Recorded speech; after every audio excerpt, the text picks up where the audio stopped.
우리는 전도서를 계속해서 묵상하고 있습니다. 왜 이런 일들이 일어났을까? 우리가 한번 묵상해 볼 필요가 있습니다. 창세기에 보면 아담과 하와가 선악과를 탁 바라볼 때 어떤 느낌이 들었냐? 먹음직하고 보암직하고 지혜롭게 할 만큼 탐스럽기도 한지라, 그렇게 되어 있죠.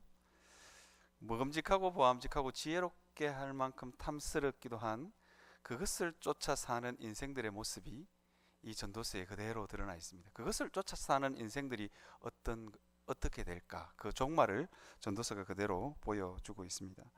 오늘 우리가 이 본문에서 이 헛되도다, 이게 1장 2장은 헛되도다 하는 것을 계속 우리에게 이야기해 주고 있는데, 왜 헛될까? 먹음직하고 보암직하고 지혜롭게 할 만큼 탐스럽기도 한 것을 쫓아 사는 인생들, 이상하게 자기를 사랑하고 자기를 위해서 먹을 것을 구하고 자기를 위해서 보암직하고 뭔가 아름다운 것들, 있어 보이는 것들을 추구하고 자기를 위해서 지혜롭게 탐스럽게 할 만한 것들을 추구했음에도 불구하고 허무함을 느끼는, 그것이 아무런 의미가 없는, 아무 의미 없어지는 그 인생의 모습을 전도서는 그대로 그려주고 있습니다. 우리가 오늘 이 전도서 1장 2장을 자세히 들여다보면 왜 수고하느냐? 먹을 것을 얻기 위해서. 먹을 것이 좀 이제 경제적인 것들이 이제 다 갖추어지면 사람은 얼마나 있어 보일까? 명품 옷을 걸치면 있어 보일까? 다이아몬드 반지를 끼면 있어 보일까? 아니면 내가 좀 좋은 집에 살면 좀 더 있어 보일까? 뭐 그 고민을 하는 거예요. 내 자식은 이제 먹을 것이 해결되면 그 다음에 자식이 좀 번듯한 직장과 번듯한 대학을 다니면 좀 있어 보일까? 그래서 인생들은 해 아래에서 수고를 합니다. 그런데 그것도 헛되더라. 본문은 그것을 이야기해 주고 있습니다. 그래서 좀 지적으로 보이면 내 인생이 좀 괜찮을 거다, 그렇게 생각합니다. 그래서 책을 읽기도 하고 지식을 쌓기도 하고 좀 있어 보이는, 좀 지성적으로 보이기 위해서 우리는 참 많은 수고를 합니다. 어쩌면 우리 인생의 거의 5분의 1 아니면 한 4분의 1 정도는 이게 지혜롭게 할 만큼 탐스럽기도 한 것을 쫓아서 사는 인생입니다. 태어나서부터 시작해서 대학 들어가기 전까지, 어떤 분들은 30이 될 때까지, 박사학위 받는 분들은 거의 40까지 우리 인생이 좀 더 있어 보이는, 좀 가치 있어 보이는 그 일을 위해서 우리는 참 많이 수고합니다. 그런데 거기에 하나님이 빠지니까 허무한 것이 되더라. 이게 깨달음도 헛되고 다 헛된 것이 되어버리는 거죠. 그 인생의 모습을 적나라하게 그려주고 있는 것이 전도서입니다. 이게 하나님 없이 먹음직하고 보암직하고 지혜롭게 할 만큼 탐스럽기도 한 것을 쫓아 사는 인생들의 비참을 여기에다가 그대로 기록해 놓았습니다. 그래서 이 전도서는 이게 어떻게 하면 수고하며 살아가는 인생들을 바라보면서 전도서가 주는 교훈이 있어요. 그렇게 수고해봤자 다 헛될 것이다. 그냥 먹음직하고 보암직하고 지혜롭게 할 만큼 탐스럽기도 한지라처럼 그냥 신기루를 쫓는 것과 같아요. 그냥 직한 거예요. 그냥 보암직한 거고 먹음직한 거예요. 그냥 직한 거지, 그것을 실제로 가졌다 그래서 그것 때문에 내 인생에 행복이 주어지거나 기쁨이 주어지거나 참된 희락이 주어지는 건 아니더라 하는 것을 전도서는 우리에게 적나라하게 고발해 주고 있습니다. 그래서 전도서의 결론은, 전도서의 이 최종 결론은 창조자 하나님을 기억하는 겁니다. 하나님이 인생에서 빠지니까 이렇게 되더라는 거예요. 끊임없이 얻기 위해서, 오늘 본문에 보면 밤에도 쉬지 못할 만큼 수고하지만 거기서 기쁨이 없고 즐거움이 없는 거예요. 거기서 참된 행복과 하나님이 주시는 평안이 없는 인생의 모습을 그대로 그려주고 있는 것입니다. 그런 어떤 기준을 가지고 우리가 전도서를 쭉 묵상하고 바라봤으면 좋겠습니다. 오늘 본문이 보면 지혜의 허무함을 노래하고 있습니다. 그래서 오늘 여러분들과 함께 그 부분을 한번 묵상해 보기를 원하고요. 18절부터는 수고의 헛됨, 부지런히 노력하는 그 삶의 헛됨을 노래하고 있습니다. 그래서 그 부분, 두 부분을 여러분들하고 같이 한번 묵상해 보려고 합니다. 오늘 본문에 보면 이렇게, 왕 뒤에 오는 자는 무슨 일을 행할까? 이미 행한 지 오래전의 일일 뿐이라, 그렇게 우리에게 이야기하고 있죠. 여러분, 이제 왕이잖아요. 왕이 하는 일은 정말 대단해 보이고 큰 일을 하는 것처럼 보이잖아요. 사람은 자기가 하는 일이 가치 있고 그래야 행복감을 느낀다 그래요. 그런데 왕이 하는 일도 이 솔로몬 왕이 일을 해보니까 허무하더라 그렇게 이야기하고 있습니다. 그냥 이미 행한 지 오래전에 일일 뿐이에요. 나는 뭔가 특별한 일을 하는 것 같고 나는 굉장히 위대한 일을 하는 것 같지만 역사를 다 살펴보니까 예전에 다 그 일이 있었던 거예요. 그냥 했던 일이고 해 아래 새 것이 없는 거예요. 이제 그 부분을 이야기하고 있는 것입니다. 저는 이제 제 일을 이야기하면 저는 이제 설교하는 게 제 일이잖아요. 설교하고 하나님의 말씀을 묵상하는 게 제 일이잖아요, 그죠? 그래서 성경을 열심히 연구해서 와 정말 대단한 것을 깨달았다 그런 생각을 하지만 주석을 뒤져보면 이미 내가 이것을 발견하기 수백 년 전에 벌써 이 성경 주석가들은 그것을 발견했더라고요.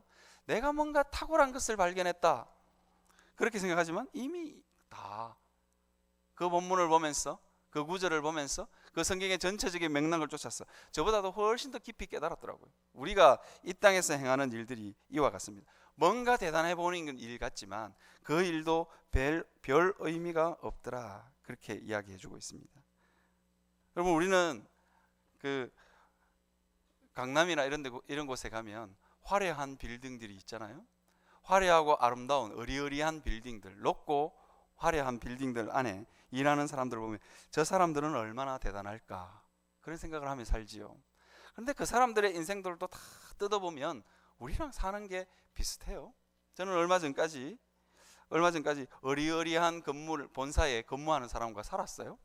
근데 별것 없더라고요. 살아보니까 그 사람도 대단한 것 같지만 실제로 살아보니까 그 사람도 내랑 고민하고 있는 게 비슷해요. 청와대에 살고 있는 대통령도 뭐 대단하고 위대한 일, 역사에 남을 만한 일들을 하는 것 같지만 보니까 대통령이 제일 좋아하는 일이 뭐냐? 진돗개 키우는 일이에요. 진돗개 키우면서 진돗개 사료 주면서 거기서 기쁨을 얻고 즐거움을 얻는데요. 하나님이 우리에게 위대하고 큰 일을 해야만 더 큰 행복을 느낄 수 있도록 만들었다면 우리가 위대하고 큰 일을 해야만 행복하겠죠. 그런데 이 땅에는 위대하고 큰 일을 하는 그런 사람은 많지 않습니다. 우리나라의 대기업에 입사할 수 있는 그 대학생들, 전국에 몇만 명의 대학생이 대기업 졸업을 하잖아요. 그러면 그 중에 2% 아니면 3%만 대기업 아니면 좀 괜찮은 직장에 화려하고 어리어리해 보이는 그 높은 빌딩 안에 근무할 수 있는 사람들이래요. 몇 사람 안 됩니다. 그래서 대단하고 위대한 일을 해야만 우리가 행복을 얻도록 하나님께서 우리를 만들지 않았어요. 그냥 작고 소박한 일, 그것으로부터 우리는 기쁨을 얻고 즐거움을 얻고 행복을 얻게 만드는 하나님께서 우리를 만들어 놓으셨어요. 이 전도자는 오래전에 한 일뿐이라 우리는 내가 하는 일이 대단하고 내가 하는 일이 위대하고 거기에 대한 자기 만족감이 있어야 살지만 그렇지 않다는 거예요. 그래서 작고 조그만한 일에서 우리가 무엇을 느끼느냐, 무엇을 깨닫느냐, 이제 거기에 우리의 행복이 달려 있다는 거예요. 전도자는 이 솔로몬 왕은 위대하고 대단한 일들을 너무 많이 했습니다. 그런데 자기 속마음은 점점 텅텅 비어가는 것을 느꼈던 것 같습니다. 아니 국력을 많이 했고 말들을 많이 두었고 병사들을 많이 두었고 곳간에는 넉넉한 재물들을 쌓아 놓았어요. 입이 쩍 벌어질 정도로 다른 나라의 여왕이 와서 그냥 입이 쩍 벌어질 정도로 그렇게 많이 모아놨는데 그의 마음은 많이 끌어모으면 끌어모을수록 그의 마음은 더 텅텅 비더라 하는 것입니다. 여기에 인생의 아픔이, 인생의 비애가 여기에 숨어 있는 것입니다. 이미 행한 지 오래전의 일일 뿐이라 그걸 깨닫고 하나님이 만드신 창조의 목적대로 하나님이 내게 기쁨을 주시는 그 일을 쫓아서 사는 게 행복인데 솔로몬은 있어 보이고 지혜롭게 할 만큼 탐스럽게 한 그 일을 쫓아서 달려갔기 때문에 그의 마음이 점점 텅텅 비게 되는 것입니다. 우리의 마음도 마찬가지입니다. 우리가 위대하고 큰 일, 다른 사람에게 영광과 박수를 받는 그 일에 그 일을 위해서 우리가 쫓아 살면 우리의 마음이 점점 텅텅 비어갈 것입니다. 솔로몬은 그것을 깨달은 것 같아요. 내 뒤에 오는 자는 무슨 일을 할까? 내가 다 해봤는데, 이미 행한 지 오래전의 일일 뿐이라 다 해봤어요. 그것을 이야기하고 있는 것입니다. 그래서 이 지혜자가, 이 솔로몬이 그 다음에 깨달은 게 뭐냐면 이렇게 이야기해요. 지혜자, 가만히 보니까 지혜자나 우매자나 당하는 일은 다 똑같더라. 우리는 더 많이 배우고 더 많이 공부하려고 하잖아요. 박사학위도 하나 좀 따놓고 싶고 그런 마음들이 우리에게 다 있잖아요. 그것을 그렇게 지혜로우면 인생의 모든 어려운 문제들을 우리는 피해갈 수 있을 거다. 거기에 대한 우리 나름대로의 환상이 있어요. 지혜롭게 할 만큼 탐스럽기도 한지라. 지혜로운 것이 내 인생을 탐스럽게 할 거다. 거기에 대한 우리들만의 착각이 있는 것 같아요. 그런데 솔로몬은 뭐라고 깨달았냐? 똑같더라는 거예요. 지혜자든 우매자든 당하는 일은 다 똑같더라. 모두가 당하는 일이 모두 같으니라. 그렇게 지혜롭다고 불행한 일들, 어렵고 힘든 일을 피해가는 게 아니더라. 그렇게 이야기합니다. 이제 우리나라에서 최고의 지성이 누구냐? 지금 우리가 살고 있는 시대의 최고의 지성이라고 하면 이어령 박사를 보통 최고의 지성이라고 그러더라고요. 그런 문화부 장관도 했고 교수도 했고 수십 권의 책을 썼더라고요. 우리나라에서는 최고의 지성이라고 그러더라고요. 그런데 그분도 자기가 가지고 있는 모든 지식이 굉장히 많았지만 자기 딸이 암에 걸려서 점점 시력을 잃어가는 그 상황 앞에서는 어쩔 수 없는 거예요. 자기가 가지고 있는, 자기가 평생토록 쌓아놓은, 평생토록 이게 밤잠 안 자면서 쌓아놓은 그 지식이 딸의 암 앞에서는 무너지더라는 것입니다. 딸이 시력이 점점 쇠퇴해가는 그 앞에서는 무너지더라는 것입니다. 자기가 가지고 있는 수많은 지식들, 자기가 알고 있는 수많은 인맥들이 하나도 통하지 않는 그런 날들이 그에게 오더라 하는 것입니다. 그래서 지혜가 있으면 우리는 좀 인생의 불행들을 피해갈 수 있을 거다 그렇게 생각하지만 착각이다 그렇게 우리에게 이야기해 주고 있습니다. 그래서 지혜자나 우매자나 당하는 일은 다 똑같다. 그러면 인생들은 뭘 깨달아야 되느냐?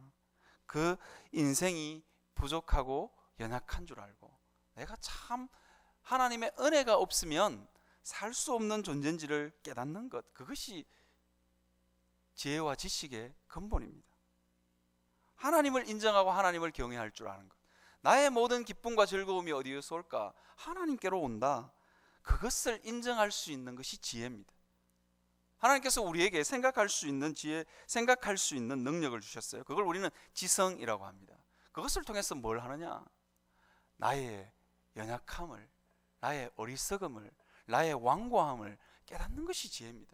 그런데 지혜는 독특한 특징이 있어서 많이 끌어모으면 끌어모을수록, 자기 머릿속에 지식이, 지혜가 많이 들어오면 들어올수록 어떤 특징이 있냐? 내가 할 수 있다. 내가 이 나의 삶을 컨트롤할 수 있다. 그렇게 생각하는 것 같아요. 이게 선악과를 따먹은 아담과 하와가 내가 하나님과 같이 되리라. 내가 이 모든 상황을 내가 통제할 수 있을 것이다. 가진 게 좀 있고, 그죠?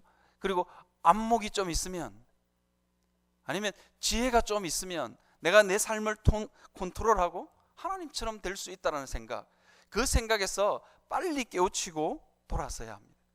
그것이 우리 인생에 살아가는 우리 인생에게 생각할 수 있는 지성을 준 이유입니다. 지성이 정상적으로 작동하지 않는 거죠. 하나님을 경외하고 하나님께 모든 것이 달렸음을 인정할 수 있는 것, 그게 지혜입니다.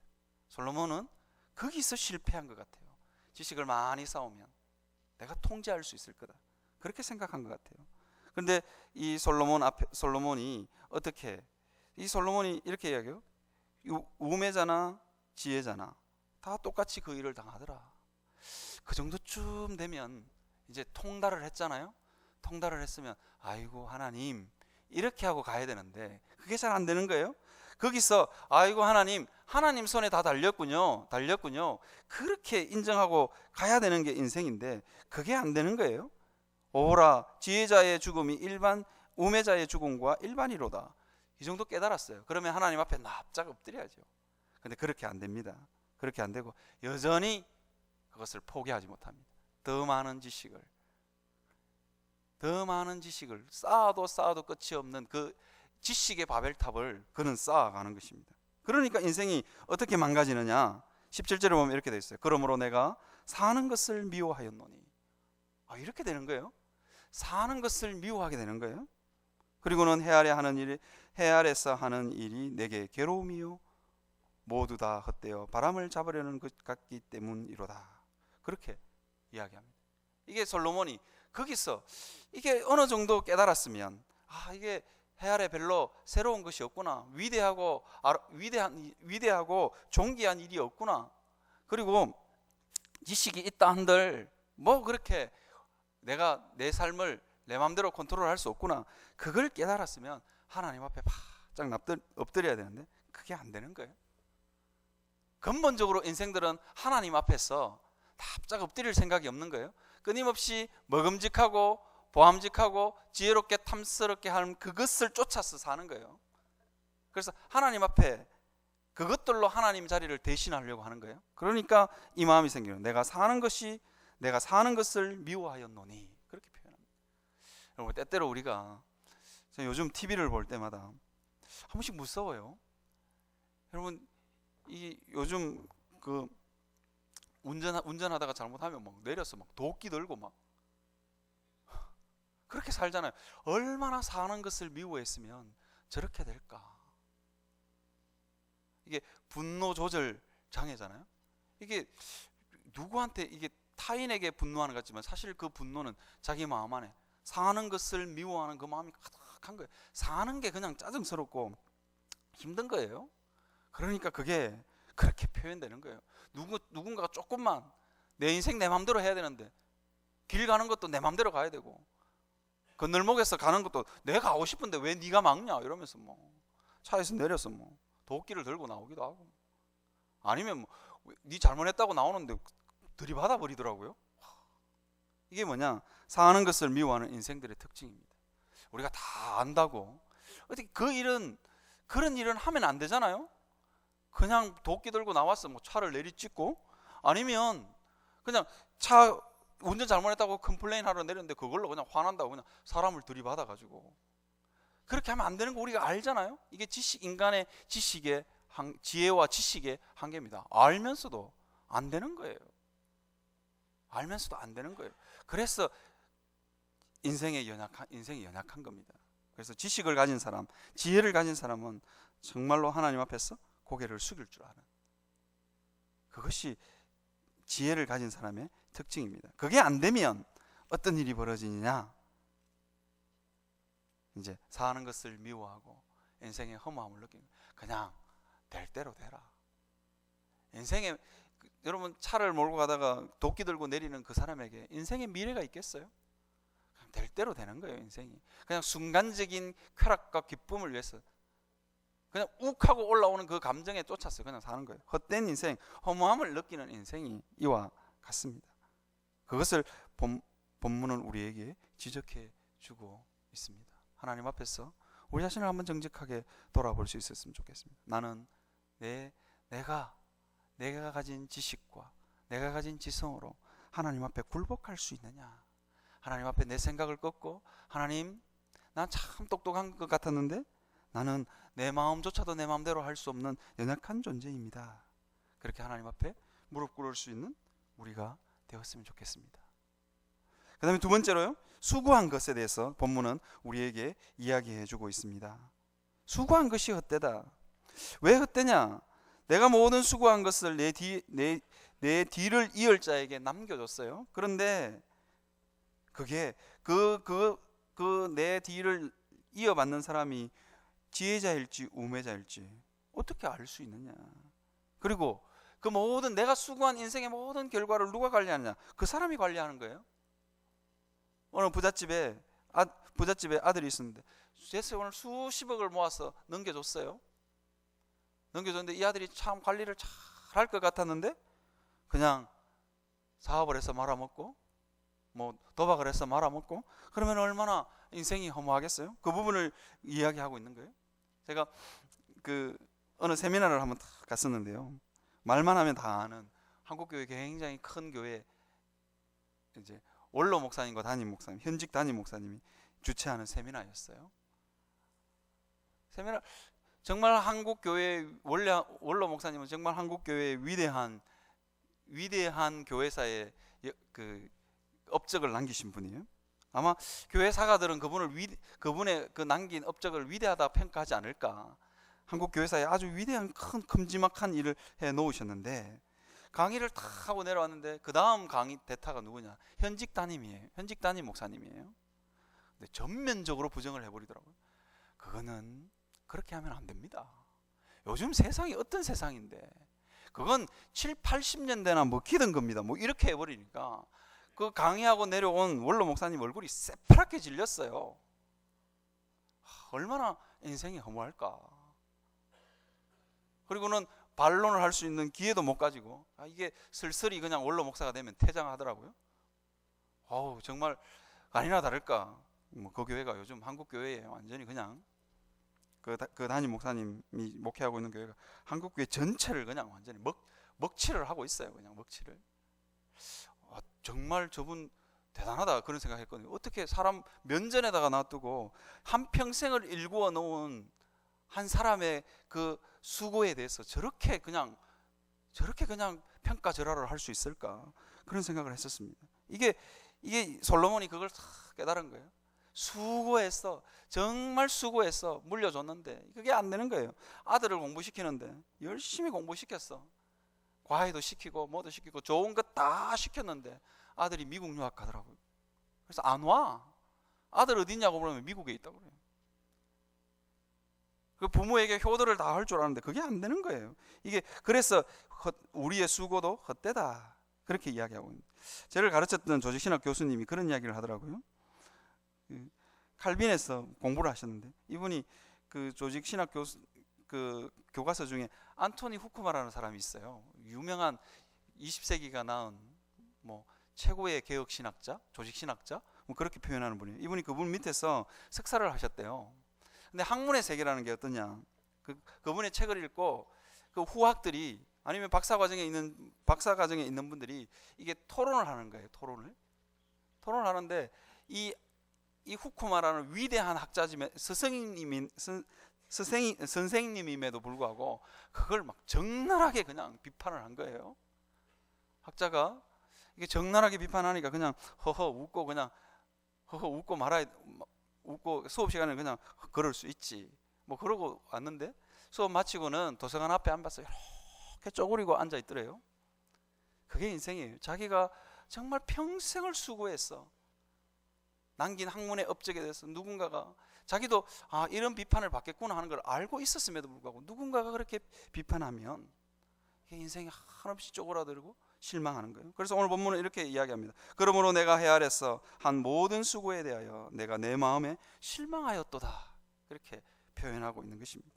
우리의 수고가 헛으로 돌아갈 때 우리가 정말 수고했음에도 불구하고 얻지 못하는 게 있으면 우리는 다 절망하고 그렇게 실망하고 그렇게 삽니다. 우리는 때때로 적당한 성취를 이루어야만 적당한 내가 수고한 것에 대해서 적당한 대가를 받아야만 이게 우리 마음 가운데 기쁨이 있고 즐거움이 있는 거예요. 그러더라고요.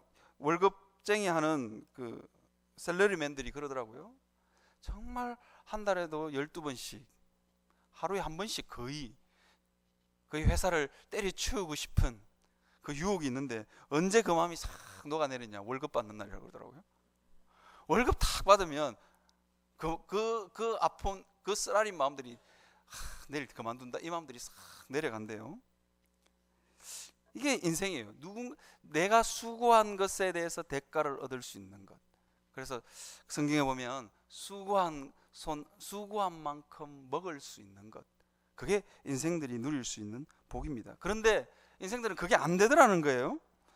그가 얻은 그 21절에 보면 이렇게 이야기하고 있습니다. 어떤 사람은 그 지혜와 지식과 재주를 다하여 수고하였어도 그가 얻은 것을 수고하지 아니하는 자에게 그의 몫으로 넘겨주리니 이것도 헛된 것이며 큰 악이로다.